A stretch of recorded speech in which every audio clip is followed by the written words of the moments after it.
by Nikki, second by Mrs. Laird. All in favor? Aye. Any opposed? Motion carries. We're now in executive session.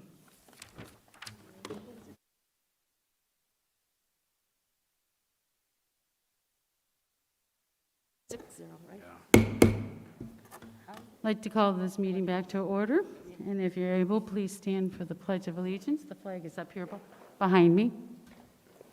I pledge allegiance to the flag of the United States of America and to the republic for which it stands, one nation, under God, indivisible, with liberty and justice for all.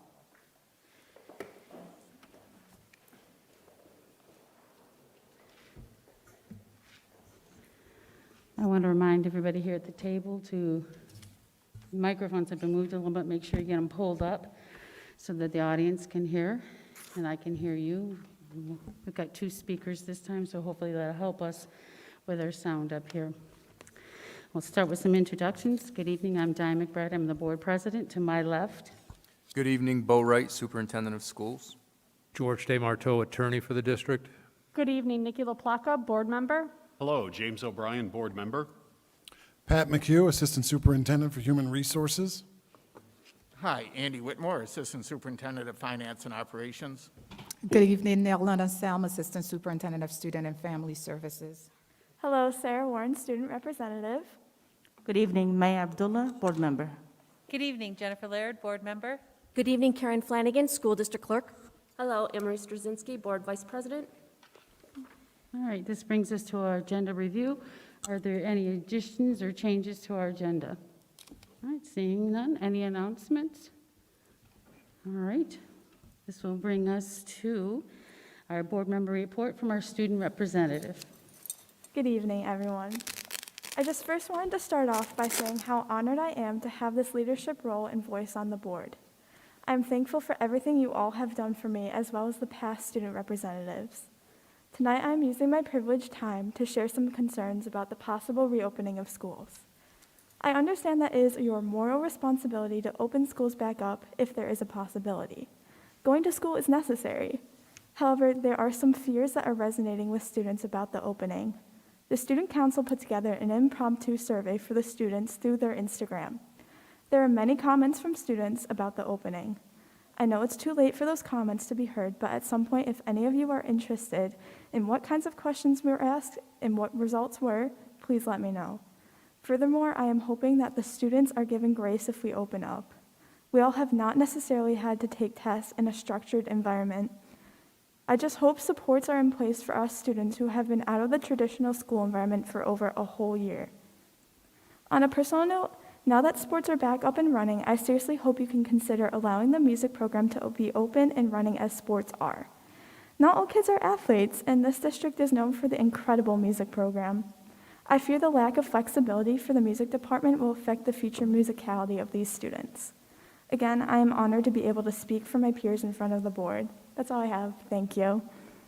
Thank you. And I think that I could say for all the board members, we would be interested in knowing about your student survey and the answers, the responses. So if you could forward that information to our district clerk, Mrs. Flanagan, then she'll make sure the board members and the superintendent are able to view that. That would be something we would be interested in. Of course. Thank you. Yeah, no problem. All right. This brings us to the public forum. This is for the audience members to address the board on items of interest that are not on the agenda. If you wish to speak regarding an item on the agenda, please raise your hand when we're there under that item on the agenda. We remind folks that we have a 3-minute time frame we'd like you to try and stick to with your comments. Sometimes it goes over, we understand that. And again, we may not respond to you, especially if it's regarding this personnel issue. I have some cards in front of me. I'll go to those first, and then we'll see if there's anybody else that would be interested in speaking. The first card I have, it looks like it says Sandy Maynard. If you could come up to the microphone, state your name and your address for the record, please. Hi, my name is Sandy Maynard, and I'm the mother of Chelsea Maynard. My address, you need the address, for me to repeat it, it's 131 Elmcrest Rise, West Henrietta. Okay, I am here in representation of the swim team.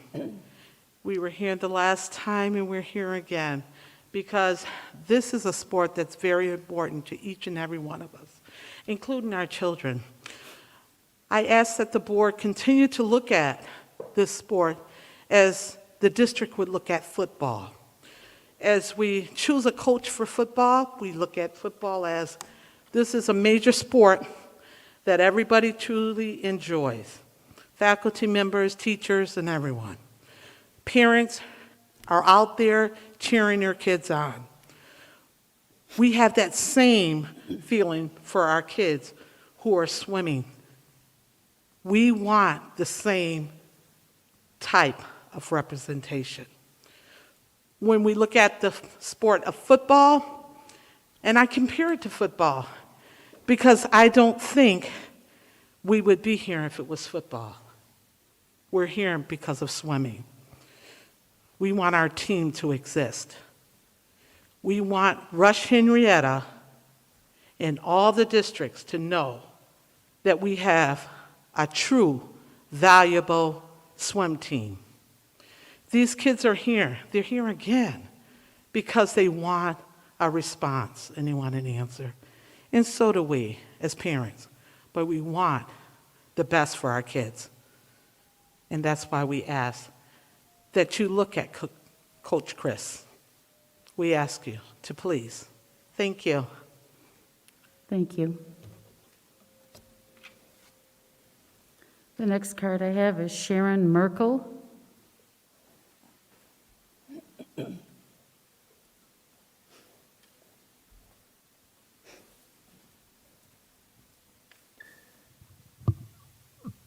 Hi, everyone. Thanks again for taking the time to let us talk and address you. As Sandy just said, we were here at the last meeting we're here in support of Coach Chris, and we just hope that all of our collective voices and signs and letters plays an important role in your decision. This is someone who has touched many lives and has made such a profound difference. Not only for the swimmers that swim for her, but for the program itself. It really transformed it, and we owe that to Chris because she has worked tirelessly to bring it to what it is now. The boys, I'm the liaison for the boys team, and we had a winning season this year, convincingly, and we have an all-time high number of swimmers that made sectional times. And they all just rally around her. And I know the same goes for the girls, too. They're all here. A lot of other parents and swimmers wanted to be here tonight but couldn't, but they're sending their support from home. So thank you again for listening to all of us and giving us the opportunity to stand in support of Coach Chris. Thank you. Thank you. The next card that I have is Suzanne Bennett.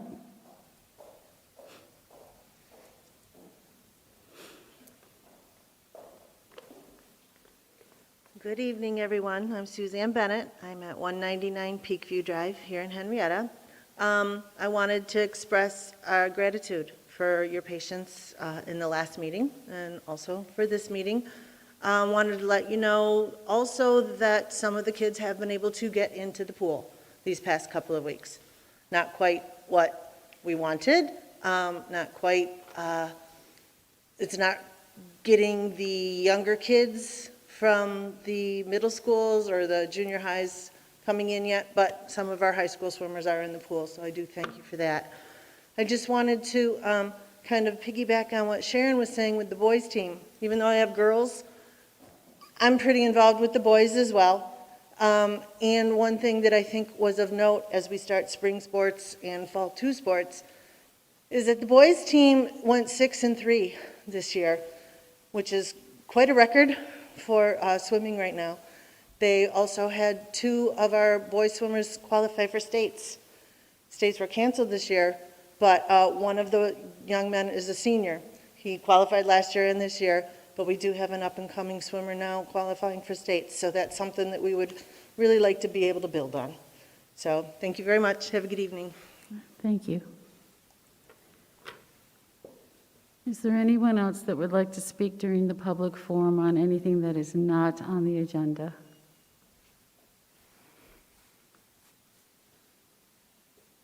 I'll give it a good long pause. All right.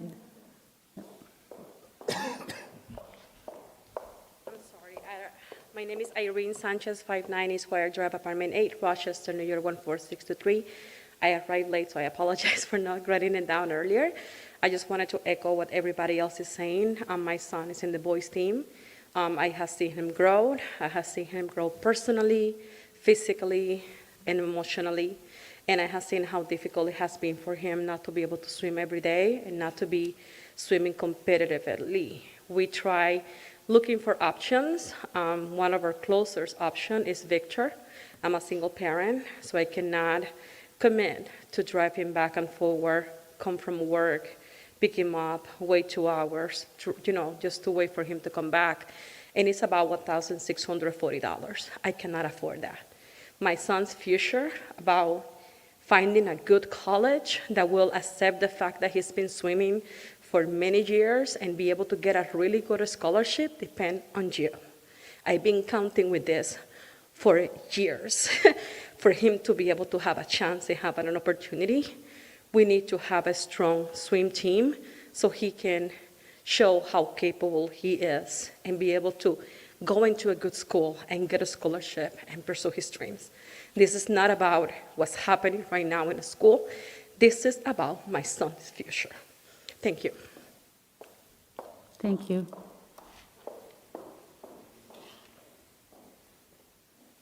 All right, if no one else wants to speak in the public forum, I will close the public forum. You are more than welcome to stay for the rest of the meeting. We will not be having any conversation about a personnel issue at this time. Up next will be our first public hearing on the proposed 2021-2022 budget. This is where the audience can address the board on any issues, questions they may have regarding the budget for next year. Is there anyone that has any questions or would like to make a comment? All right, seeing none, then I will close the first public hearing on the proposed budget for next school year. This brings us to consent agenda items. These are for awards of bids, CSE, CPSE recommendations, and the minutes from our previous meeting, 3/9/21. I'll take a motion to approve. Mrs. LaPlaca, second. Mrs. Abdullah. Any questions or comments? All in favor? Aye. Any opposed? Motion carries 6-0. This brings us to personnel actions. I'll take a motion to approve those. Mrs. Laird, Mrs. Straczynski, any questions? All in favor? Aye. Any opposed? Motion carries 6-0. This brings us to item 10, a workshop on the recommended budget and propositions. I know we've had a lot of this information, where there was a budget meeting last night, so we'll let Andy is on. All right, good evening. I won't take you through the first three documents, the revenue budget, the expenditure budget, and the propositions. They're the same as you saw the last couple of meetings, so as long as there's no questions, I won't take you through that. It is a $135.6 million budget, which is a 3.2% increase. We added a few more documents tonight so you can understand the tax impact to the community. So if you look at the multi-year tax levy and rate, this year our levy is up 4.5%, and that is a high levy increase, but it's driven by the significant RG&E property that was added, and it's brand new property, so that levy won't be that level on existing taxpayers. What we're estimating that the tax rate for existing homeowners will be about a 1.7% increase, no more than 1.7%. And as you know, oftentimes our actual tax rate ends up being lower than what are committed, but we are committing to no more than 1.7 cents, percent rather. And that's a 32 cent per thousand increase, so our estimated tax rate will be $19.41 per thousand, which is up from $19.09 than last year. The tax rate is a little bit higher than the Social Security COLA. We do like to compare it to the cost of living adjustment our seniors receive because we do have so many seniors who support the schools. We don't want to make it onerous on them. This year we are above the Social Security COLA, but if you look at the 10-year average, our 10-year average tax rate increase is 0.24%.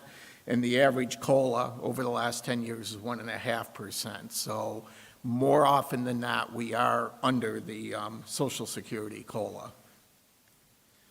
And then the other thing is, what does it mean to our homeowners? What is the impact on our homeowners? So if you look at our $150,000 home, that means about $48 per year, so about $4 per month. And if you look at a $200,000 house, that's $64 per year, a little over $5 per month. And one of the considerations, because of the pandemic impact this year, what would it take to get to a zero tax rate increase? We would need to lower the levy by $1.4 million.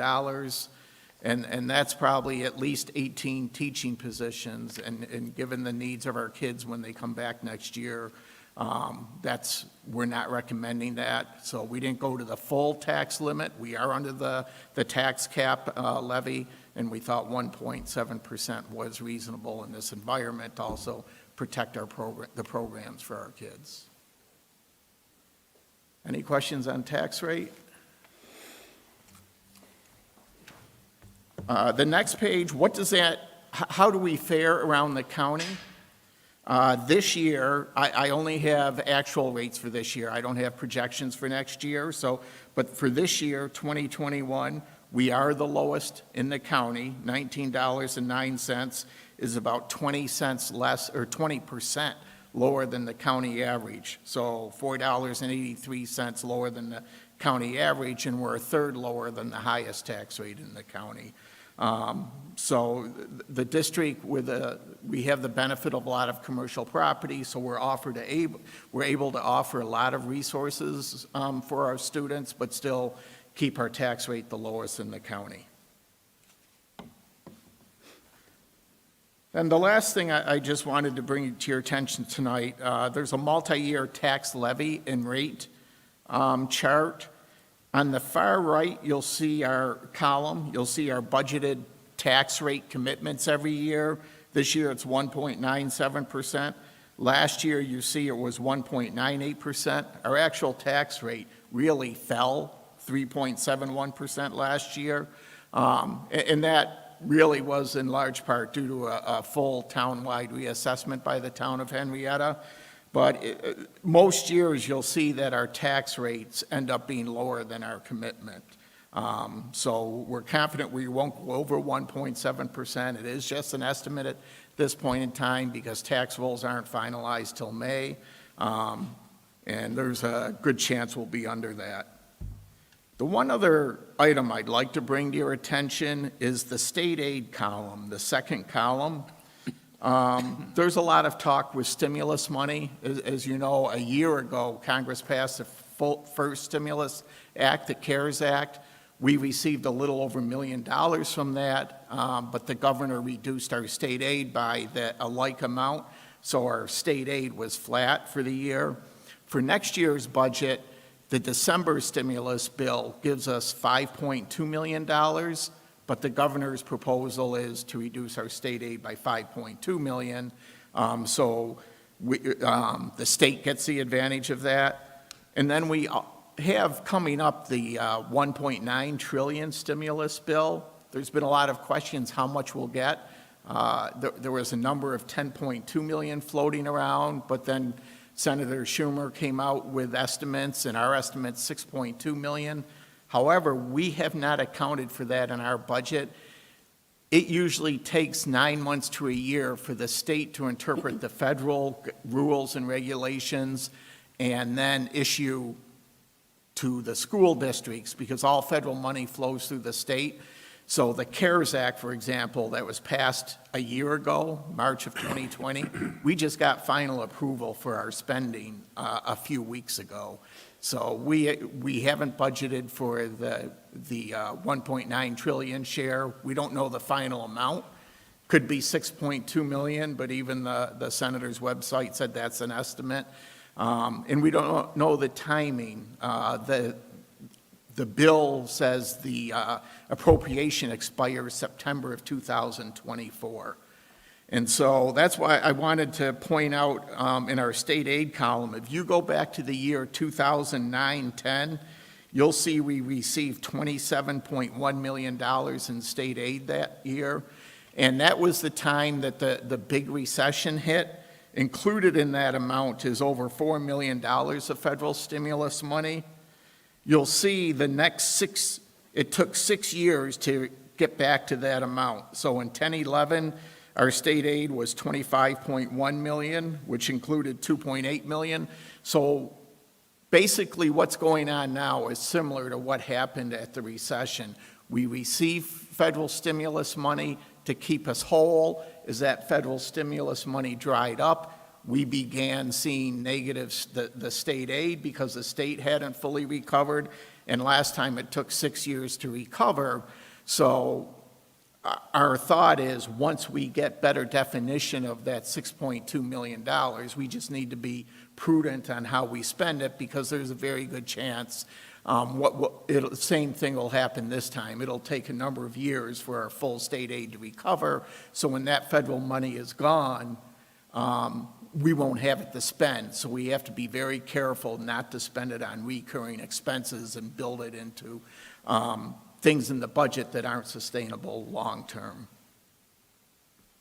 So that's my summary of the budget. Any questions? Andy, you said the federal appropriation expires in September 2024. Did I hear that correctly? Correct. So I guess a two-part question. What does that mean, and what does that mean for us? It means any money unspent by then would have to be returned to the federal government. Basically, all federal money flows through the state, so we can't do anything until the state tells us how much we're authorized for, tells us what we can spend it on, and then we have to submit an application. Pat worked a long time on the first one for the CARES Act. We still haven't seen the guidelines for the second one, but our guess is it'll probably be a year from now before we get some sense of what we can spend it on and approval to spend it. So probably a year from now, we'll be putting a good portion of that money in the 2022-23 budget to help balance that budget. And within the law, 20% of it has to be for recovery, student recovery activities. So once we have access to that money, the district will probably develop some sort of extra support programs for our students, but until we get the money and the guidelines, we can't do that yet. So some of it will probably go for student recovery, and some of it will probably balance future year budgets. Andy, I have a question. I was just, my kids were just starting in 2011 and 12 in the district, and I see that we had a negative 10% decrease in state aid. What did that mean for the district? That was a year we had significant position reductions. We had to eliminate over 60 positions, and it was spread out between teachers, support staff, maintenance, clerical. In addition, we cut some of our sports, and music programs. So it was significant impact, not only to our students, but also to their extracurricular activities. So, that's something we're hoping to try and avoid if we judiciously use our future money. Thank you. Any other questions for Andy?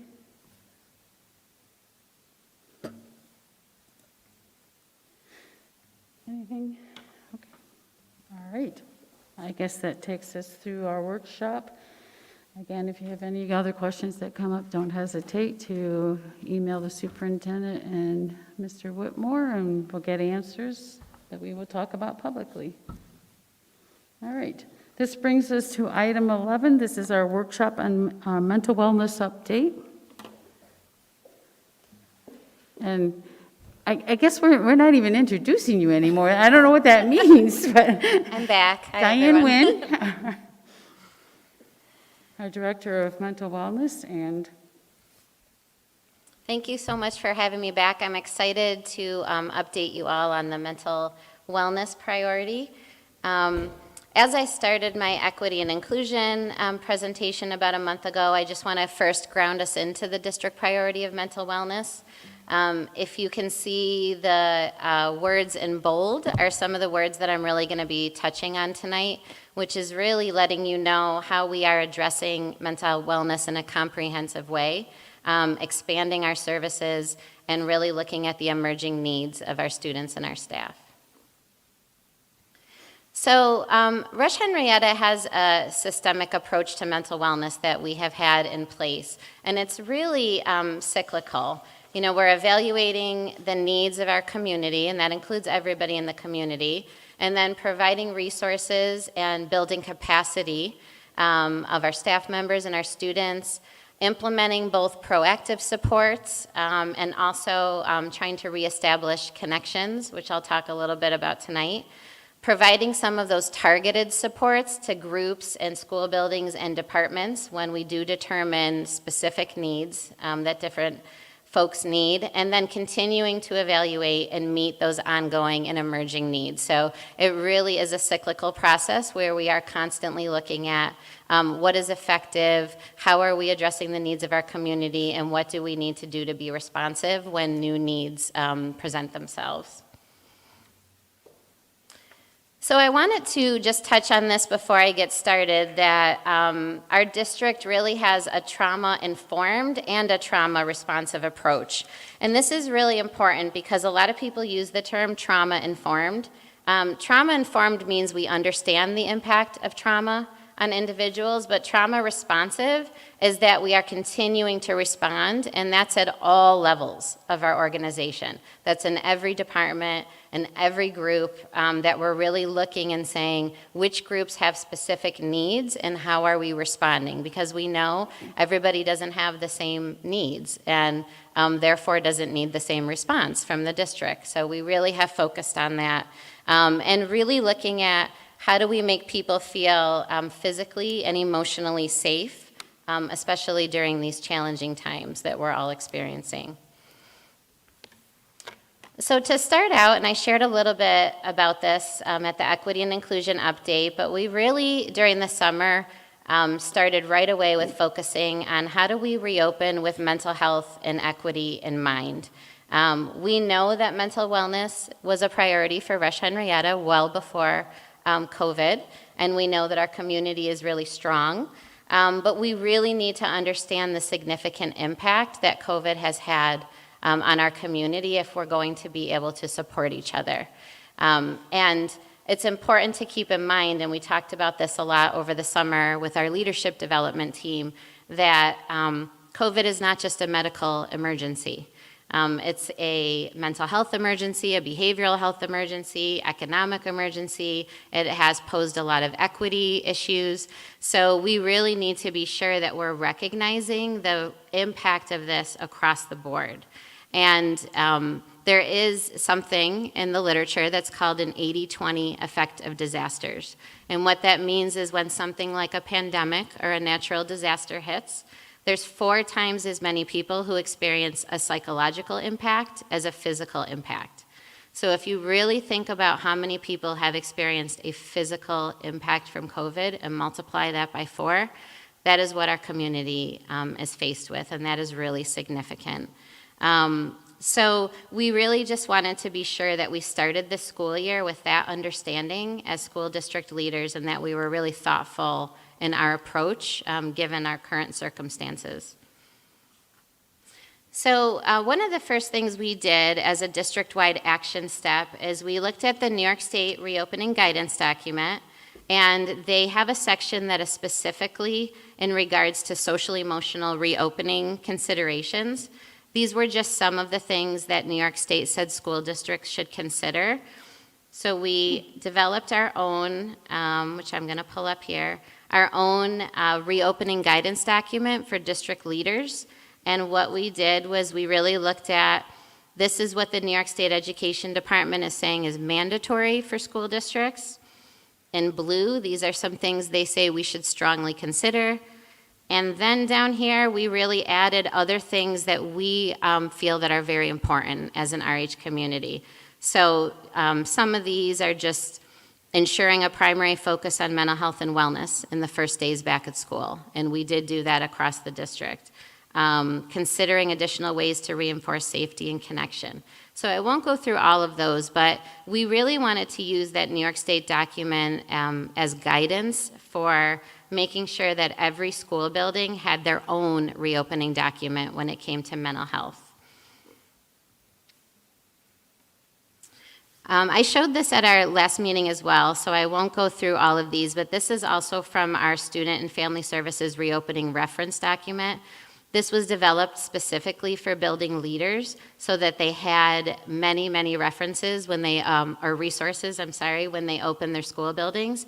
And these are all links if you do want to review these at a later time, but we thought it was important that school and school leaders had different references and resources that they could use with their staff. So I know in visiting the school buildings in the first few weeks of school, many of these were used with staff to really dig into this and say, okay, for example, creating a welcoming school and classroom environment during COVID-19. And people did different activities with their staff saying, what does this look like in our building? What are we going to commit to when the students come back? So this was a way to really support our building leaders in implementing some of this work.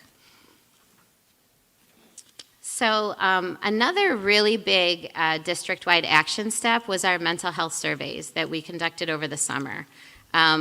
This was really one of our first steps to really gain an understanding of how our staff and our parents and our students were feeling about reopening, and also making sure that we could provide targeted responses to their needs that were expressed in the surveys. So the surveys asked a lot of questions, and I knew I had a half hour, although I'd like to talk for 3 hours about the surveys, but I would be happy to share more information from them. But what I chose to focus on were the top 3 concerns from each of the groups that we sent the survey to. So I'm going to start with the staff survey, and a total of 704 staff members started the survey.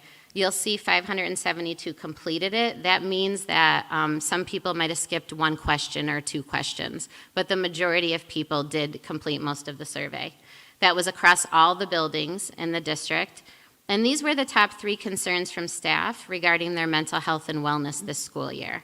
So you'll see that fears and anxiety, we had nearly half of our staff that said that that is their #1 concern. That is obviously very significant, and that was very helpful information for us as we talked about reopening. Balancing in-person and virtual instruction was a very high concern, and balancing family and work responsibilities. And I want to share too that in addition to looking at the surveys as a whole district, we also shared the results with every school building and every department so that they could really dig into their own data for their building and plan accordingly with how to meet those needs. So this is some of the results from our parent surveys, and we had a total of 1,513 parents who started the survey and completed most of it. Again, this was across all the buildings. And the percentages of parents who completed the survey was relatively consistent across all grade levels, which was great. It was 6 to 10% of responses at each grade level. So we do know that we got a really good sample across all grade levels in the district.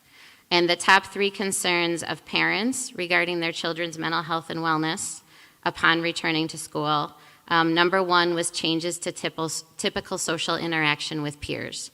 So we've heard that a lot from parents, that they're concerned that their children have not been able to socially interact with their peers, and they're worried about the impact of that. Stress about readjusting to academic expectations was #2, and fears and anxiety were #3. And I'm going to talk a little bit after I share the student surveys on some alignment between these responses. So here's some information from our student surveys. The student surveys were sent to students in our junior high and our high school, so 7 through 12 students. The parent surveys had questions that asked them to ask their children some questions about how their children are feeling. So that's how we got responses from younger children. And then in students in grades 7 through 12, we sent them to them directly. The top 3 concerns from students in our district were changes in typical social interaction with peers. Look at that, the same as what their parents are saying. And then number 2 is stress about readjusting to academic expectations and stress about falling academically behind my peers. So I want to point out that it was really, really interesting going through these surveys, because what it really showed us was there is so much alignment to what we are all going through. Everybody is really feeling very similar with what has happened. And one of the biggest themes that came out was we need opportunities to make connections with each other. Everybody misses those connections. It's been a really, really challenging year, and people were saying over and over, please give us increased opportunities for that. So we have made an effort to even increase that more so this year that I'll talk about tonight. Another thing that was really interesting is this theme of not wanting to let anyone down. So our students said that. They don't want to let their teachers down. They don't want to let their parents down. And I put a quote here from a teacher who said, "Stress is high because I hate the possibility that I will let my students down." And I think that is such a strong statement when we really think about the incredible stress that everybody's under, but one of their biggest worries is letting everyone else down, even though they're dealing with fears and anxiety. So that's really a snapshot into how our staff is feeling. And then really just balancing these multiple responsibilities and trying to adjust to changes in a healthy way were really the themes that were across the board from all 3 groups. So I'm going to talk a little bit about some district-wide action steps that were specifically in response to these surveys, the surveys that we received. One of the first things we did is we do have a connection, we have a partnership with the Healing Connection, who provides counseling to our students in grades 7 through 12. And we called the Healing Connection and said, can you provide counseling to our staff? Because there's a very long waiting list in agencies providing counseling to adults. If you weren't aware, during COVID, the waiting lists have gotten pretty high. So we contacted the Healing Connection, and they gave us 4 slots a week only for RH staff, so that they could call and say, I'm with Rush-Henrietta, and they would get in right away with no waiting list. And our staff has utilized that. I contacted the Healing Connection. Currently, there are 6 staff members. There have been others this school year that have utilized that support. We also, this fall, the school counseling department, we finalized our K-12 comprehensive counseling plan. So this is in response to the New York State Education Department has asked every school district to really provide a very clear, comprehensive plan for K through 12. We have finalized that. It is just being typed finalized, but the actual what is in the plan has been finalized. Another thing that we did is we really looked at our threat assessment procedures. So this is what we put into place if students are saying that they are going to hurt themselves or hurt someone else. And we really thought about that and said, given the year that we've had, we want to be proactive and make sure that we have a really strong process in place if this happens. So we adopted a new process for our threat assessment. It is based on what's called the Virginia model, which is a research-based model that is recommended for school districts to use. We had a group that redid our threat assessment process, and we provided training to all of our mental health staff and our building administrators on the new process. I did touch on this last time. We did revise our trauma, illness, and grief manual, so that was a really important step, knowing that we may be experiencing increased incidents in the district. And then we had a restorative practices training where we trained 13 district trainers. So we now have 13 people in the district who can conduct our own training in restorative practices to try to get this initiative expanding even more throughout the district. couple other district-wide steps. I've mentioned this before, but increased use of community building circles. This has been really important for students who have switched learning models. Our buildings have used these extensively with kids who either went from hybrid to the remote learning model or remote to hybrid to really welcome kids to their new class and help them adjust to that. We had restorative practices training for administrators, both in December and February, and nearly all of our administrators in the entire district are now trained in community building circles, which is amazing. And we put together some online professional development offerings that were focused on mental health and wellness that our staff could utilize at any time. We did expand our wellness page on our website, which I'll show right here, and this is really to ensure that our parents have up-to-date resources, self-care strategies, managing stress and anxiety, and also resources for what is available in the community so that our parents can very quickly go to this wellness page and pretty much find anything they are looking for to support, and we will keep adding to that. And then another thing that we thought was important was that because we're really trying to build connections with each other, we wanted to do a photo directory of all of our mental health staff. And a lot of that is because our parents are not meeting us face-to-face with our staff right now. And when you're contacting your child's school about a sensitive topic and you're concerned about your child's mental health, it might be a little challenging to build that connection when you don't even have a visual of who you're talking to on the other line. So right here we have a mental health directory that has photos of all of our staff so that when parents are contacting, they know who they are reaching out to. We are currently in the process of revising sections of our code of conduct, and this is made up of a broad range of stakeholders throughout the district. We have 2 more meetings, and we will be finished with that process, but that's been really great, and that whole conversation is to really ensure that our language reflects restorative practices, which is one of our areas of focus in the district, and that it's really aligned with our beliefs about equity. So we want to make sure all of our documents are reflecting that. And then finally, one of the things that we did is we developed multi-tiered systems of mental health and social emotional support at every building. And this next slide here just shows a visual diagram that we worked on with all the building principals to help them in identifying Tier 1 supports, Tier 2, and Tier 3, which is just ensuring that no matter what needs students present with in the buildings, that we have a multi-tiered level of support for students. Okay, so our wellness workshop, I wanted to touch base on that. I thought this just recently happened, and I know some of you were there. It was great. We focused on fostering mental health and resilience in children and families. Again, a lot of this was based on the responses from our survey, and we know we can't have health without mental health, so we wanted to be sure that we provided a workshop for parents and staff members. We did have over 100 staff members and parents register for that workshop, and we had Dr. Melissa Heatley from University of Rochester Medicine, and then we had a panel of experts at the end.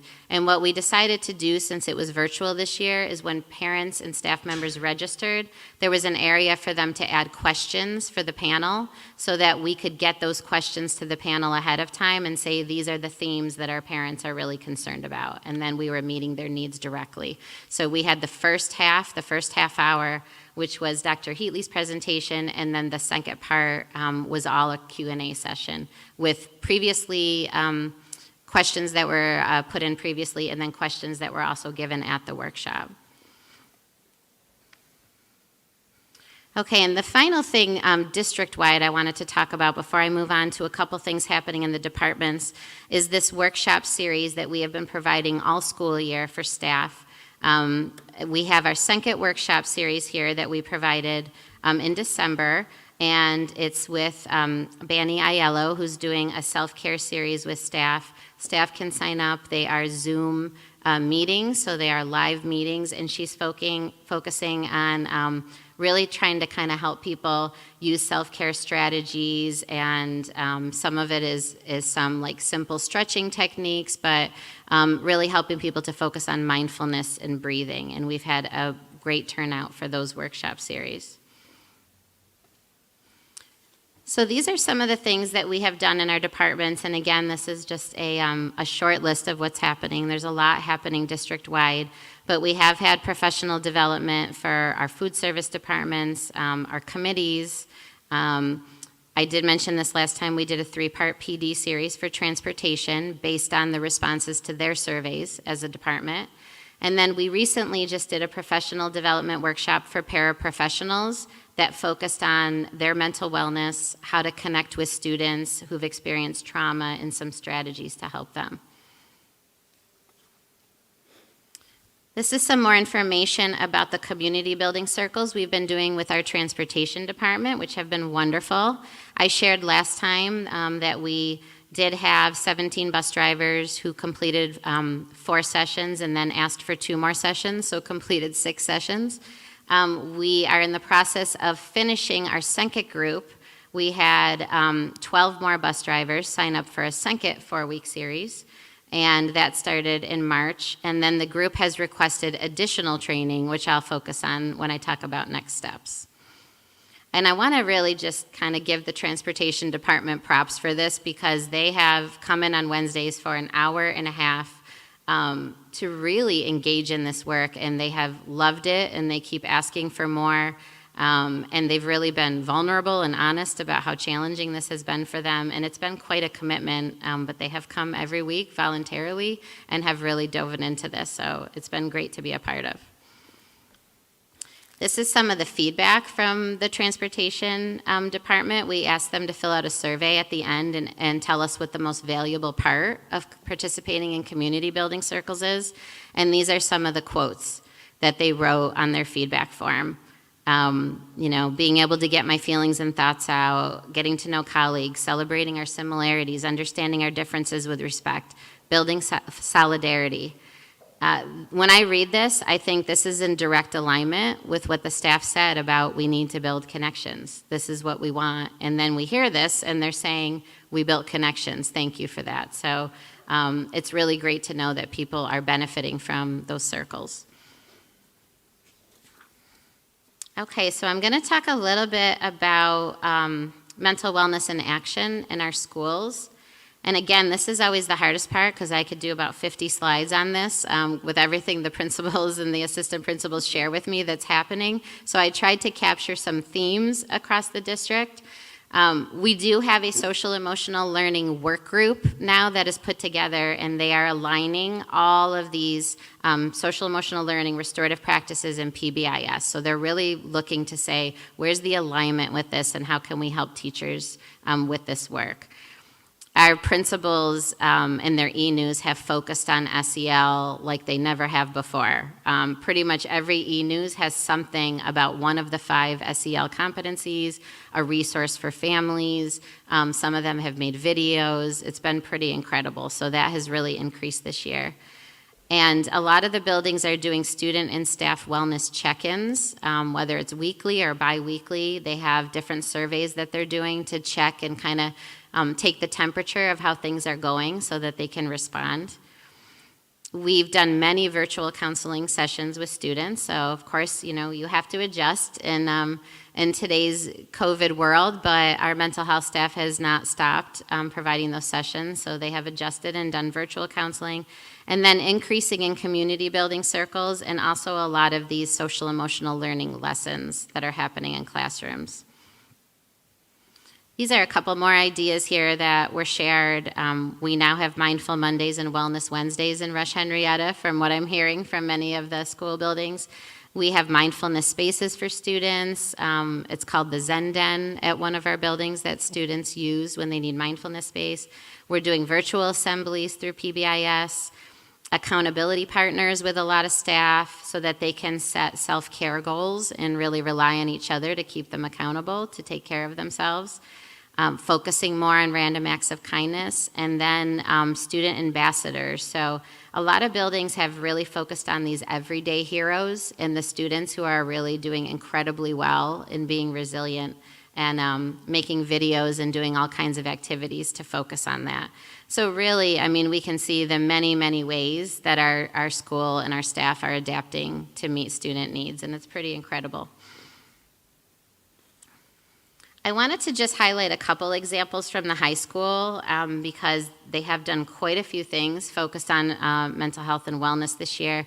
There is a Natural Helpers program at the high school that is pretty incredible. And this November, they had 80 students that were trained that attended a training with the National Alliance on Mental Illness, NAMI.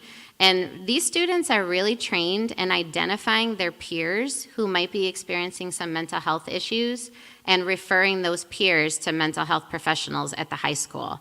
So they're kind of, mini helpers to the mental health staff and really knowing what signs to look for and make sure that those students get help before anything gets too serious. And the fact that we had 80 students attend is pretty incredible. We also have a collaboration at the high school with PERI, that's Partners in Restorative Initiatives, and they have developed community building circles that are focused on social justice issues. So that's happening at the high school.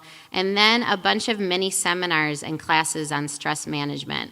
So I know I've heard in math classes and other classes that mental health staff is pushing in and doing quick mini seminars with students to remind them about stress management strategies. During February, the high school did the month of love, and I put an example here of 1 week that they had here that was completely focused on wellness. They talk about, sending 3 things you're grateful for and meditating for 10 minutes, so that was something that the whole high school did. And then there's a list down here about a bunch of workshops that have happened at the high school, both, again, proactive, talking about goal setting, social emotional learning, stress management, and also making sure we're responding. So if kids are engaging in unhealthy behaviors, like vaping or drugs or alcohol, that we're making sure we're giving those workshops as well so that they have that resource. So in the schools, another thing that has happened that's new this year is there are mental wellness goals that are identified in every school improvement plan. Here's an example from one of our buildings. So they said that they're going to expand their professional development to raise awareness on topics of mental health and wellness and self-care.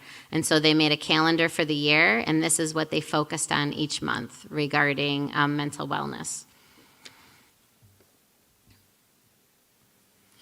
So some of our next steps for mental wellness, as I mentioned before, we did have this workshop series for staff this year, and it has been so popular that we decided we should do one more in the spring. So this is part 3, and after this, that will be a total of 12 sessions that we have offered our staff completely free, focused on self-care and wellness. And this is from the same facilitator, so she's kind of gradually built on each session so that people can attend them if they have before, but also that you don't need to have the prior sessions in order to attend any of the new ones. So this one is starting in April, and there's 4 sessions here. And then I'm going to go back to the transportation for a minute because it's like my favorite thing to do every Wednesday is meet with the transportation department. So, and I'm being serious, they're amazing. So this is our next step for the transportation department. And as you can see, our community relations worked to make this amazing flyer that actually says, take the next step in the corner. So the members who attended our series on community building were so excited about this work that a lot of them said, we want to be leaders in this in our department. Like, what can we do to really lead this work throughout our department? Because right now we have 29 transportation bus drivers and bus monitors that will be trained in community building. So Dominic and I, the Director of Professional Development and Program Evaluation, we are providing a 2-session series for them on leading restorative conversations. So really to help them, when things happen in the transportation department, we're going to have a group of people who are trained to kind of help facilitate conversations in a restorative way and really make sure that this is spreading throughout the department. So I think that's really exciting, and that is starting very soon in April. These are a couple of our next steps regarding mental wellness. One of the things we're going to do is review that school improvement data. So again, every building has SIP goals that are for mental wellness and for equity and inclusion. So we want to monitor the progress with those goals. We'll be implementing the K-12 comprehensive counseling plan starting this fall. And we have a newly formed advisory council that will be really facilitating the implementation of that plan and also monitoring that plan as well. We have a continued collaboration with the Teacher Center, and right now we're expanding our SEL leadership team, so we will have even more people throughout the district that will be leaders in social emotional learning. We're expanding our restorative practices training throughout the district, and we're continuing to explore a partnership for our K-6 mental health support in schools. So again, we do have a partnership with the Healing Connection for grades 7 through 12. We don't currently have one for K-6. I do have a meeting in about a week to try to see if we could expand this because we are not letting this one go. We really want to have a partnership for K-6, and I think we have a really good opportunity to do that. And then we're going to continue to evaluate needs and provide targeted responses. So we have to keep really looking at emerging needs that are coming out throughout our district and respond appropriately so that we can make sure we're providing that ongoing support. So in closing, I wanted to end with revisiting our mental health surveys for a moment to really hear some inspiring words from our Rush-Henrietta community. And these are direct quotes from our community members that filled out the surveys in August. So we had a parent who said, "Working together is the only way to get through this." We know that is very true. Another parent who said, "Making sure children have a well-balanced education and at that time in school involves not only the curriculum, but open dialogue about what's happening and how we can adjust to it and support one another in positive ways." I think we've touched on a lot of ways that we've provided that this year. And then we had a staff member who said, "Caring for each other in small ways will be important. And now is the time to create connections." And I love this last quote from one of our students, and I also love the picture of this student who clearly looks happy, even with her mask being pulled down here, where a student said, "Help us see that school can still be a happy place even with everything going around." I really, really think we have done that. And I just want to say to all of our students and our families and our staff, we hear you, we understand your concerns, we're here for you, and we're going to continue to be in this together and continue to focus on mental health and wellness. Thank you very much. Anybody have some questions? I actually have one. I'm just wondering, the community wellness workshop we had in March, will we be continuing to have more of those for our community? We definitely will. The plan was originally to have at least 2 a year.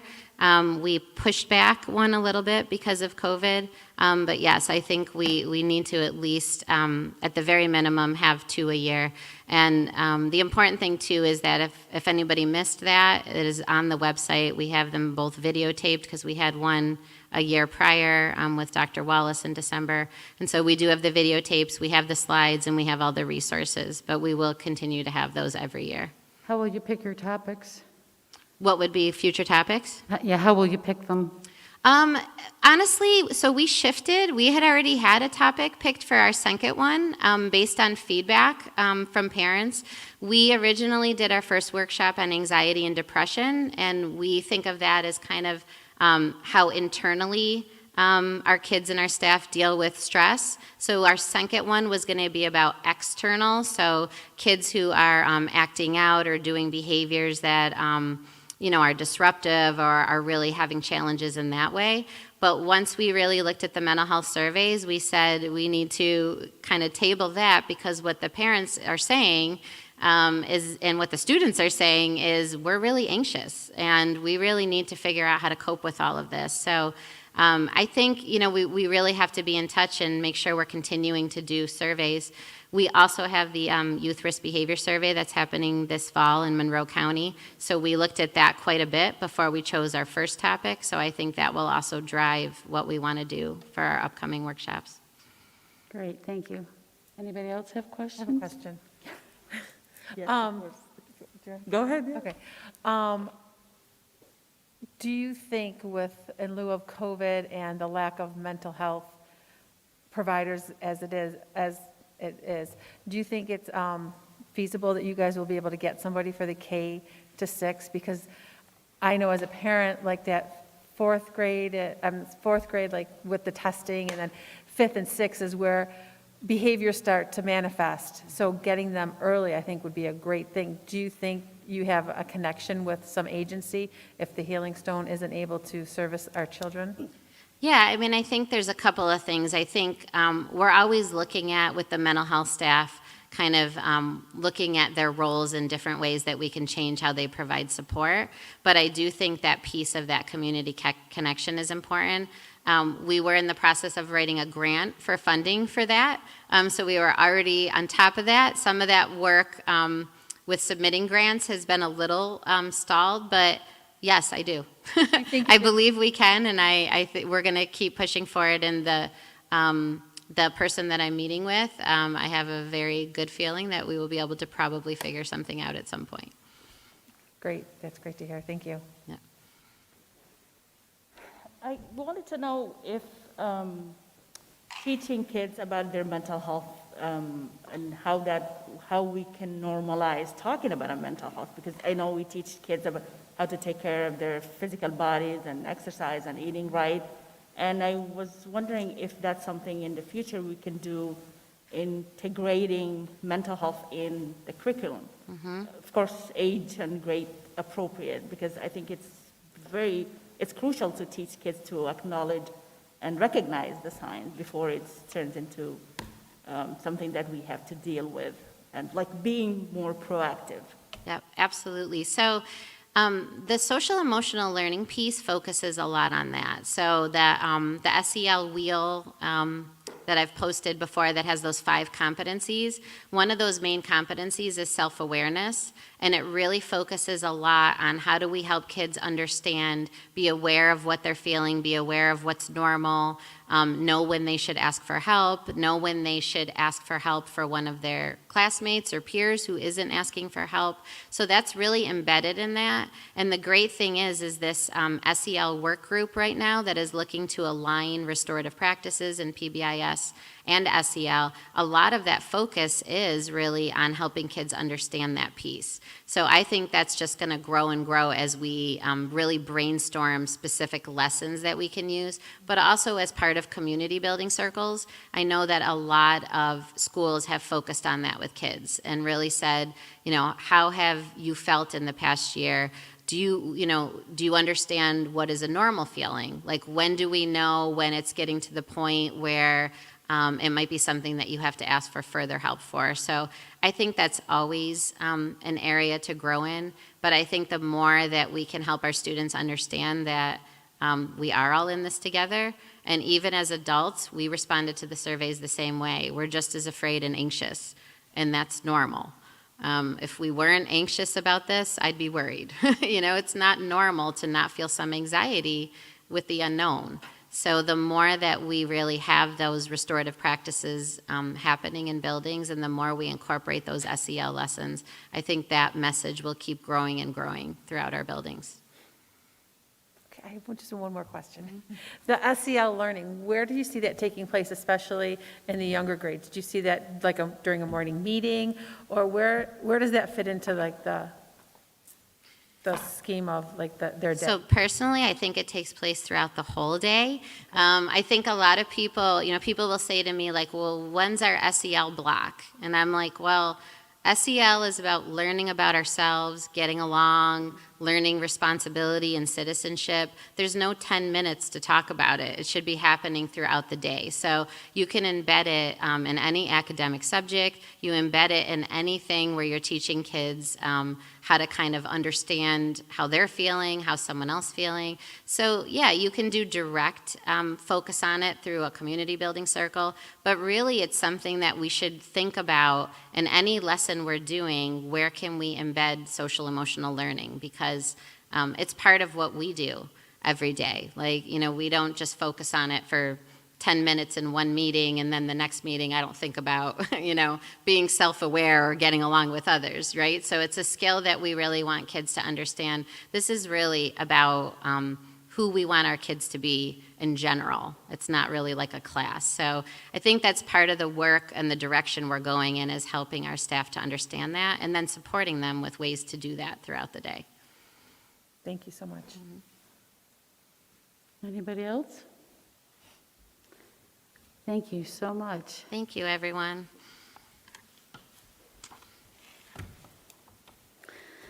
This brings us, while she's unplugging and disconnecting everything, will bring us to our superintendent's report. Okay, well, the first thing I'd like to do is to thank some people.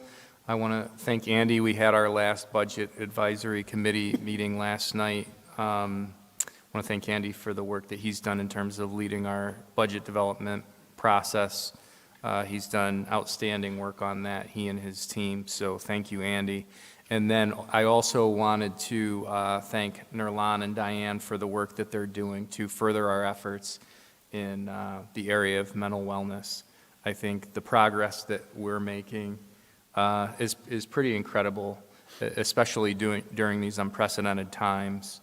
And so we're very appreciative of your efforts and the efforts of those working along with you to make sure that our students and our staff are supported during a very unpredictable year. There were 2 items that were submitted as written reports, one being the Winter Sports Report and the other being the NISCUS Winter Institute Report. Are there any questions on either of those? I don't see any. Okay, so I would like to focus the oral information section of my report around 2 specific issues, one being the Good Shepherd property. That's going to be just a very brief update, and then I'll spend the bulk of my time talking about where we are in respect to reopening. So related to the Good Shepherd property, we are continuing our talks with the town of Henrietta related to the potential sale of the farmhouse and the church that are located on that property. And so these talks are ongoing, and we're going to be presenting more information to you and having more discussion at our next meeting related to Good Shepherd. The next topic is reopening, and that's a bit more complex, and I'm sure will be a lengthier conversation. I'm just going to be completely honest. We had a really disappointing meeting today with Dr. Mendoza, the Monroe County Superintendent, and it's going to present the things that came out of that meeting are going to present some challenges for us that were unanticipated.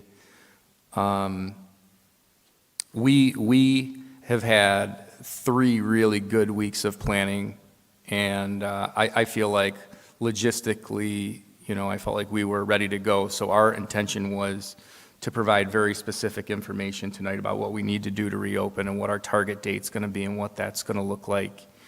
And a wrench was thrown into some things today, and I'll talk a little bit more about that. So my goal, the way I want to structure the update, really centers around sort of providing some context and some background to what we focused on and what the planning has looked like and what we initially wanted to do, not just in Rush-Henrietta, but I talked with you before about how I was really feeling good about the regional efforts here in Monroe County to get our schools more fully reopened. Then I'm going to talk about some of the bad news that nobody's going to want to discuss that came out of the meeting. And then I want to talk about, the specifics, what I can tell you related to our planning and what to expect going forward, and then give you an opportunity to ask some questions. So as I said about 2 weeks ago, we really gained some traction working with Dr. Mendoza's team. We were doing a lot more collaboration amongst districts and superintendents in the county, and our intention at the last time I addressed you was to submit a proposal to the Finger Lakes Reopening Task Force in the hopes of getting their endorsement so that we could then submit that to the state. So we did submit our proposal that same week, later that same week, to the Finger Lakes Reopening Task Force. They reviewed it. They gave us some feedback, which I thought was very reasonable. We discussed that feedback. This was last Tuesday. And after that meeting, we had been planning long before we started to do more collaborative work as a region in the hopes that if we were given the green light, that we would just be ready to go in Rush-Henrietta. And so, we had started to look at, and we started to message some of that in terms of getting furniture out of storage and beginning to look at what it would take in order to be able to bus students to school if we were going to double the number of kids on campus, things of that nature. We were very optimistic, and like I said, we logistically were in a very good place coming into this meeting today, knowing that the conversations that we had last week and looking like it was going to be a go, we looked at the condensed schedule and said we're going to need to notify parents ASAP. So let's start to get a handle on from other perspectives what some of the challenges were going to be. So we assembled more than 40 people virtually yesterday of stakeholders, teachers, administrators, parents, bus drivers, facilities folks, who gave us some feedback. They're all part of our own reopening task force. They helped us get ready this summer, and we reassembled them. We opened up a thought exchange yesterday as well. We began planning community forums. We were thinking we were going to go into today's meeting and codify our messages to our districts, but the direction had changed. And, as I said before, the change in direction, it's not going to completely stop us from moving forward, but it's going to make moving forward a bit more difficult. So the bad news is that the proposals that we submitted were completely changed before they went to the state education department. And on top of that, so they went to the state education department. We still haven't heard anything back from the state education department. And whereas we knew that that was a possibility, because if you just want to speak honestly, for months now, I said the state education department, I meant the State Department of Health. The State Department of Health has not been responsive at all for the past few months. Related to giving schools clear guidance and feedback about what we need to do in order to reopen. And if you submit amendments to your plan and things of that nature, you simply don't hear back. You may receive a confirmation email that those amendments were received, but you don't get any specific feedback. So that in and of itself is extremely problematic and will continue to be problematic in terms of us moving forward. However, the plan was that we would continue to try to pressure the State Department of Health to get expedited feedback. And here in Monroe County, our local Department of Health has said they've been with us lockstep and have been supportive of the proposed amendments to our plan. So they notified us today that they would not move forward and would not support our plans that we're working to resubmit if the State Department of Health doesn't give their approval, which, again, is problematic. So I'm just very frustrated because we want to reopen. We're confident that we can do it safely this spring, and the people here are working really hard to do that. But the reality is, at those levels, there is no clear guidance from the State Department of Health, and there is no clear guidance coming out of our local Department of Health right now. And so, you know, I say that to try and put things in context, because we were all very hopeful in terms of what we were hearing. As you know, the CDC came out and reduced distancing guidance last week, which in many ways, not completely, but much of their planning, if you've read it, aligned very well with what we were proposing. And as I said, we'd been working on these plans for weeks now. But I think what we need to continue to do is to focus on what is within our sphere of control. And so that's what I want to talk about next, is what we can do to move forward, recognizing that there are still a lot of unknowns, and that there are, as of, you know, noon today, we found out that there are going to be some unexpected challenges that we're going to have to deal with. So, so that's just the reality. But we are going to continue to move forward with trying to reopen this spring because it's the right thing to do. I think the disappointing part is, you know, Diane talked a little bit before about not wanting to disappoint each other and not wanting to disappoint our kids and our families. And the intention was to come out tonight, whether you like what we had to say or you like the plan or not, but to be able to provide specifics so that whether you're a teacher or you're a parent, you can plan for what's going to come down the road. So as I said before, we've been working collaboratively across the county. So here's what we're going to be doing, and so here's what I can tell you to expect, and there is going to be some ambiguity. We are going to submit revised reopening plans in the state portal, and we hope to all do that this week. Those plans will closely align with CDC guidance. And then we also worked on, a small subcommittee of us, worked on a follow-up letter to the State Department of Health, pleading with them to let them know that now that we have submitted our revised reopening plans, pleading with them to expedite the process for evaluating our plans. That should happen this week. As you know, for many of you who were a part of the reopening conversation or other meetings that where I was speaking to parents or staff members, the target date was initially April 12th. That's what we were shooting for with the K-12 opening. So this is ambitious. While I haven't completely given up on that date, the reality is that if we don't know within the next couple days, I don't think that that's any longer a realistic date for reopening. So if we get too close to April 12th, then I think we would look at the 19th. If we're still experiencing difficulties, then we would look at the 26th.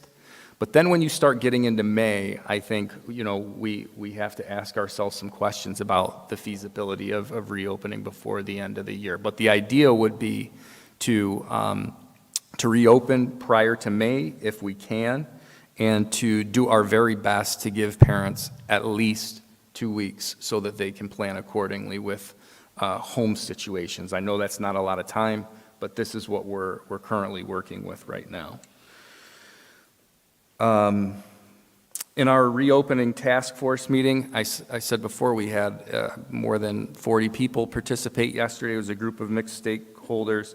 And in our staff thought exchange, even though it's only been open one day, employees have communicated the need to have more time for planning. In fact, it's one of our more top-rated thoughts in the exchange. So what I'd like to do is to propose that we designate 2 asynchronous days that would allow our employees to plan for that transition, and that would also be 2 additional days for our operational folks and facilities folks to help ready the physical space. We had initially designated those 2 days on the back end of spring break, but that's not going to work. So what I'm going to say is I'm proposing to designate those 2 days, but where we use them will depend on when we can reopen. Generally speaking, we'll try and put them out a week ahead of when we would reopen.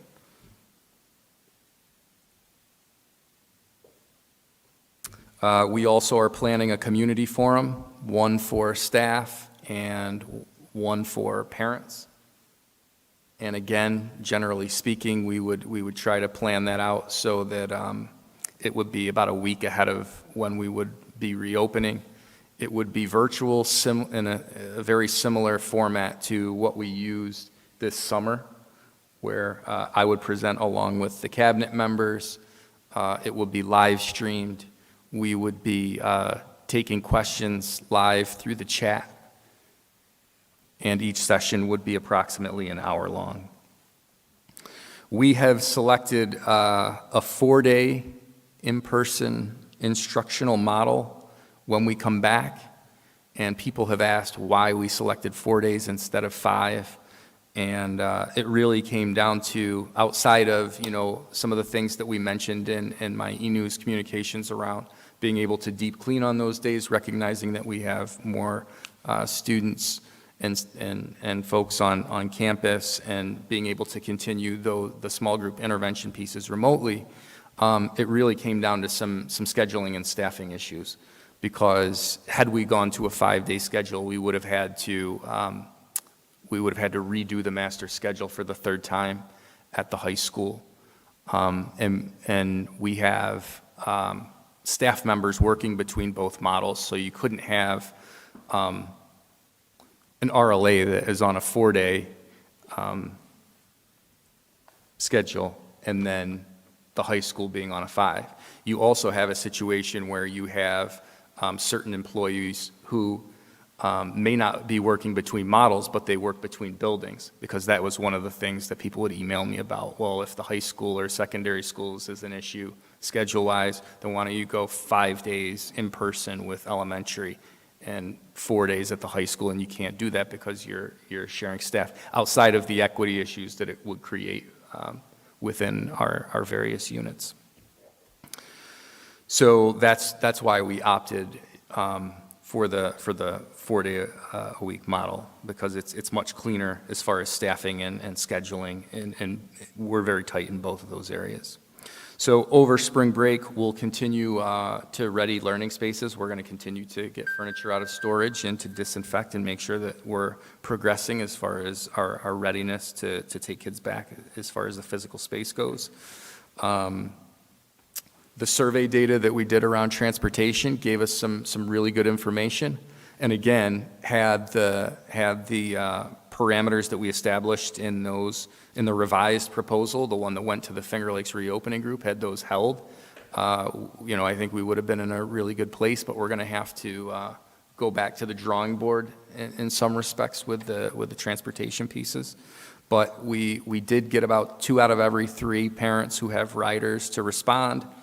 And we did have about a third of those families say that they were willing to allow their children to walk or they would drive them themselves. And we had, I think, over 83% of parents that responded said that they would be willing to allow their child to sit with a friend for the last 15 minutes of a ride as long as they were masked.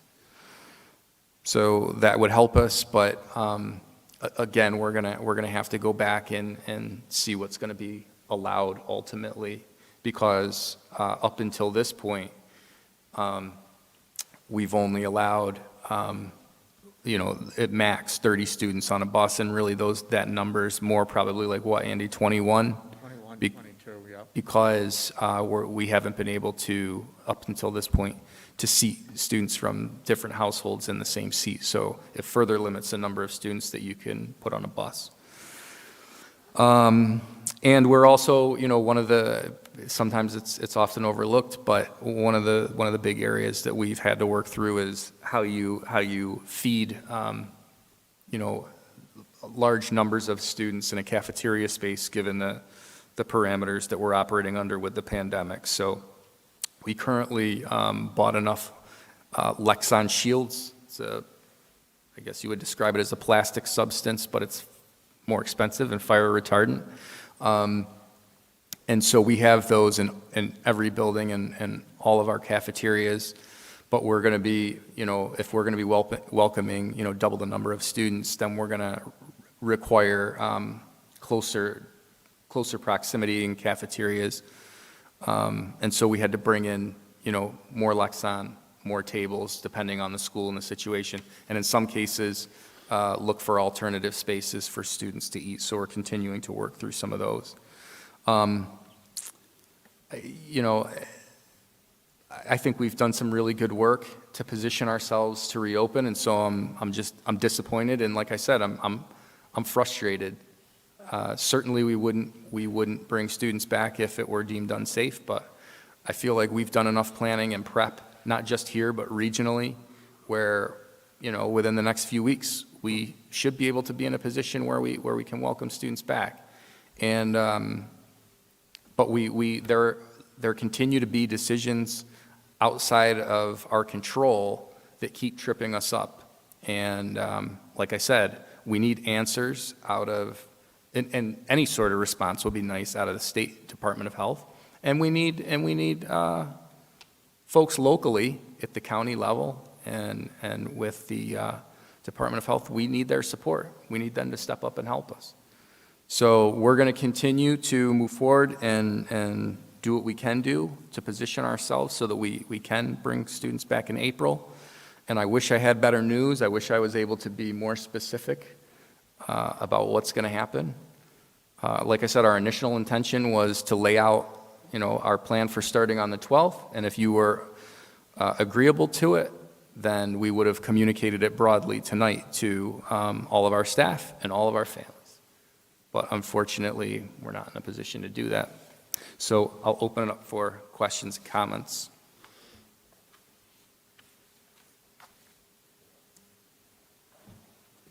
Disappointing. It's like a stun, we're all stunned. I have a question. On the news this morning, the superintendent for Greece was saying that they're going to pursue it. If they don't hear it, they're still going to go forth with their plan. Was that plan like similar to our plan? Was that where was the breakdown? Was it in the, I'm just. That's a good question. So what we knew that because we haven't, the State Department of Health, I apologize if I mean the State Department of Health. I think sometimes I've said the State Education Department. They've been sort of sidelined throughout this. It's really the state DOH that needs to respond. And we knew that there's a possibility that we could submit our proposal and everyone is in agreement and then we don't hear anything back. And so the plan was to say, well, if the county is behind us and the local Department of Health is behind us and we're all in agreement as superintendents, then we would submit our proposal to the state and begin to move forward while we wait for their approval, recognizing that everybody was on the same page about what needs to happen. But Dr. Mendoza and his team made it clear today that they won't move forward and support our plans unless there's approval from the state DOH. So that's the biggest change. Where the breakdown was, that's hard to tell. But there was certainly a change in position, and the meeting we had today was very different than the last two meetings that we had. So does Dr. Mendoza have, we've given the guidelines from the CDC, we've given the state guidelines, and then we get the county guidelines. Are they all not in line? I guess seems so frustrating that this is, I don't know, I guess it's just. Our initial proposal, I would say, was aligned with the CDC guidance, but it wasn't lockstep in alignment with it.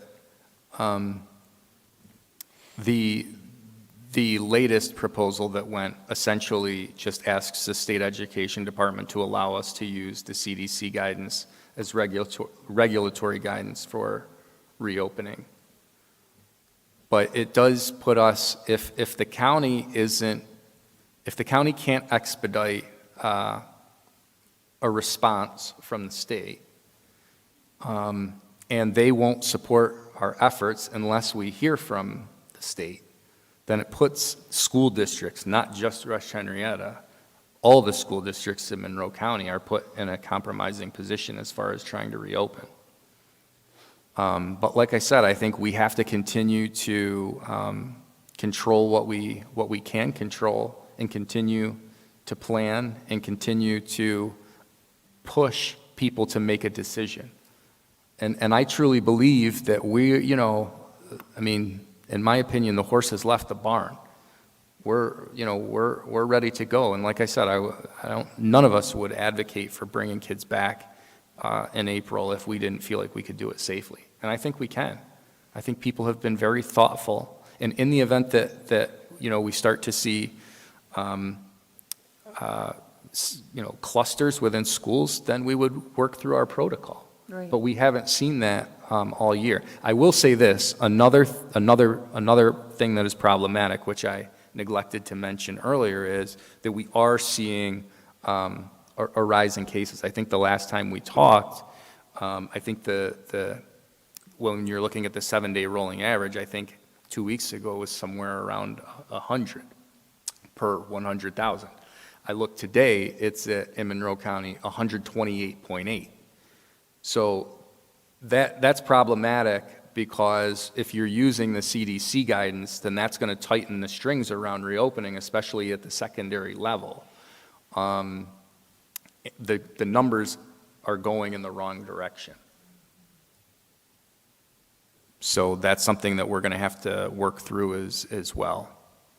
But like I said, I don't think we should sit on our hands and wait for someone from the state to tell us what to do. I think we have to continue to plan and push and try and, the collaboration that we had with, for the first time in a long time, everybody in the county was on the same page and pushing to reopen, and I thought we were doing really good work. Today was a disappointment.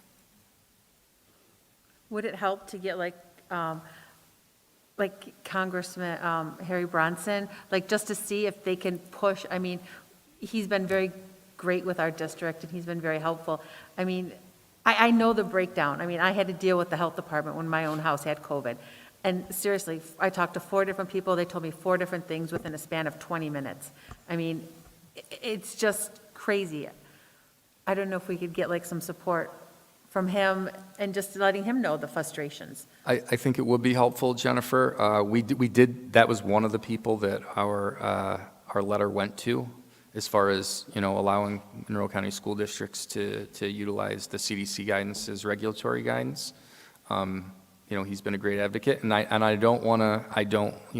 have great respect for Dr. Mendoza. He's been a great partner to all districts throughout this, and he has a really, really difficult job. But I think the position that school districts have been left in is a position where, everybody wants to point the fingers, and everybody wants to, say, well, it's not my decision. It's like you have to draw a line in the sand somewhere. Either let us reopen and help us do that, or come out publicly and say that we can't. And that's the hard part, is that we're left in this position where it's just like, well, school districts can make these decisions. Well, no, we can't, because I would have opened a month ago if that was the case. Well, maybe not, but you know what I'm saying. We would be in a much different place. And that's not just true of our team here in Rush-Henrietta, it's true of districts across the county. So either empower us to make some decisions on our own and help us reopen, or, you know, have the courage to come out and say why we can't. That needs to be the message, I think. So that's kind of where we are. Have you sent a letter to, Senator Gallivan in Summer Brook? Summer's very I'm not, responsive. yeah, also great partners to us. I'm Yeah. not sure if, I'll have to check and see if they sent the letter to Senator Gallivan. But if not, I'll make sure that he has a, They've always been very helpful, very responsive, so I'm going to ask the question that I know parents would want to ask, so why can't we regionally just do it without the state health department? You know we're going to get that question, yeah. and without the county's permission. We've tried to follow the rules. You know, nobody wants to be in a situation where you blatantly disregard the rules. And so that's what we're trying to do is to reach agreement. But I do think we have to continue to be forceful locally and at the state level. Like I said, if we can't reopen, then come out publicly and say why, and explain to families who have kids sitting at home why they can't come to school. You know, but don't try and put it back on the school districts, because we're ready to go. Like I said, logistically right now, there is very little holding us back. And then I'm not trying to minimize it or say that there aren't issues to work through, but those are things that we have smart people here. We could work through them. The issue right now is the complete, you know, lack of responsiveness at the state level, and local entities don't want to come out and take a position. Would there be any benefit for us taking and writing a letter and putting our signatures, the board, on it and sending it? Does that help? I don't think that it hurts, Diane. I think there's been a lot of advocacy around it. It's just people are very, like I said, they're just very reluctant to take a position. And that creates a difficult place for school districts.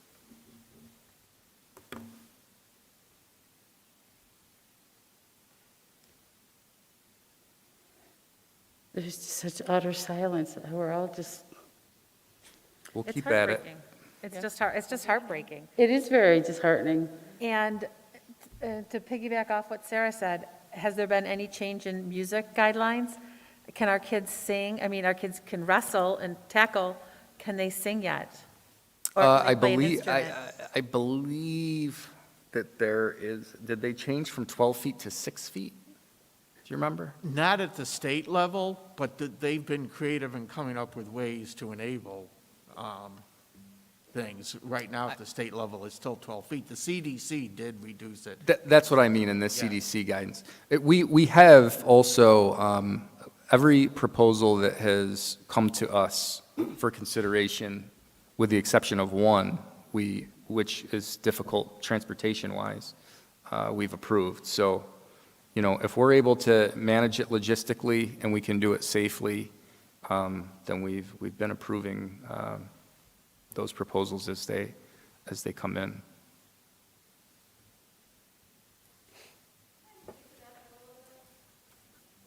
Can you come up to the microphone, please, so we can hear you, Sheila? It's important. Thank you. Sheila Buck, President, RHEA Teachers, 2071 Harris Road, Penfield. I just want to say, and I know the proposal you're speaking to is elementary ensembles, and as a music teacher, and aside, not even speaking as RHEA President, this year without the elementary ensembles is devastating to our music program. And when the district made the decision to put the ensembles outside the school day, I, for one, was not happy about it, but I was very aware that the district did so many things to make it possible for kids to still be a part of ensembles by providing busing and things like that. But we now see the real problem with that plan is that we have taken this experience, which has been vital to so many kids in our district, and we are now in a situation where we can't provide that. And it's not because there's not room in our schools, and it's not because the kids don't want to, and it's not because the teachers can't do it. It's because we can't get them there. And that was a district decision that has now, because of this pandemic, seriously impacted the music program, which, talk about SEL, that is the SEL for so many kids. And I'm not by any means denying that it's a logistical nightmare for transportation. I'm not denying that. I'm just asking that the district really think hard about the consequences of that decision and reflect upon it, and reflect upon what we can do to make sure that this doesn't happen to kids again, because there are a number of kids that are missing out on the thing that keeps them coming to school. Anyway, thank you. Thank you, Sheila.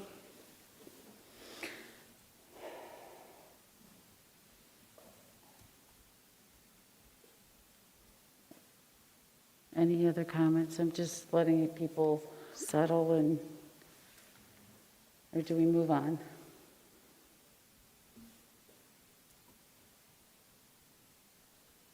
All right.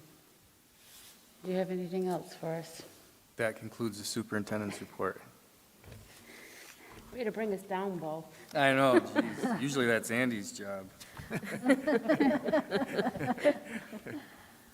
Careful walking to your car. Yeah. All right. I know we're all deflated by that. So we'll move on to board member reports. First up is the Monroe County School Board Information Exchange Committee.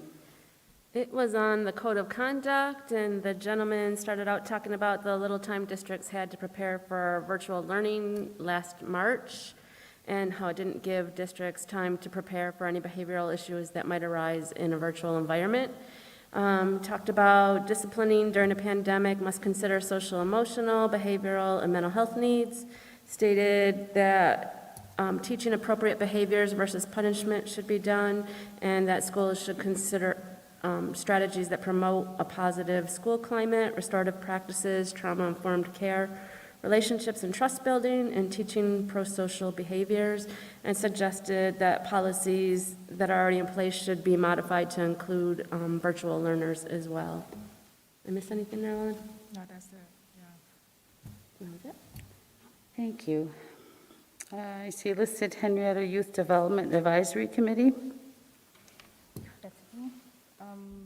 We talked about the seniors Hall of Fame event, May 16, and May 15 and 16, actually, 2 events. There you go. We talked about one of the senior high school graduates proposed a project.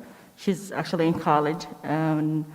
She took her lived experience and tried to put together a proposal to help kids like her, or students like her, or youth like her, who are first-generation college students, who would need a little bit of a support outside of school, navigating college applications, FAFSA, and all of that fun stuff. So she came up with the idea of bringing together a group of students who graduated from the Rush-Henrietta High School to be mentors to these students who are going through this. And this would start like from early on, like 9th and up to 12th grade, to not only just help them with the college application, to help them how to choose courses and determining what career path you'd have. She's wonderful, and I really, really liked her idea, and I think she connected with Norland, and she has a meeting with Jamie Scripps to help her work out the details of the project. She's wonderful, and I actually commented like, oh, So she just graduated, and she still has connections to the town and the community, and she's willing to do everything she can to help kids, I keep saying kids, but young students like her, yes.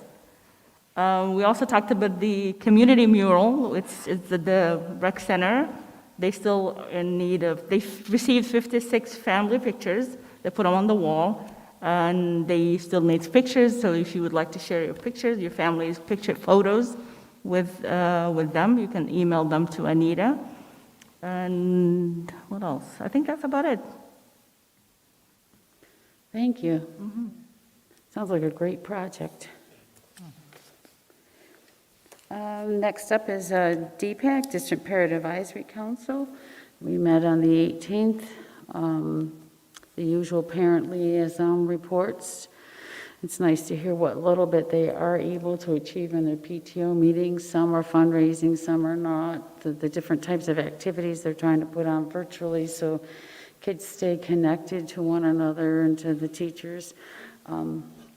That piece is always exciting to hear. Nikki and I stepped out for a little bit because they had their discussion finalizing Meet the Candidates night. They were working on their nominating process for their leadership for next year. And then we moved on to the superintendent presenting the parent engagement priorities update. And then the parent partnership forum that we all attended, we had a follow-up to that and some discussion regarding the process. And that was pretty much the evening. Anything to add, Nikki? Nope, you did a good job. All right. That brings us to the Henrietta Youth Asset Team. I never got a link. Okay.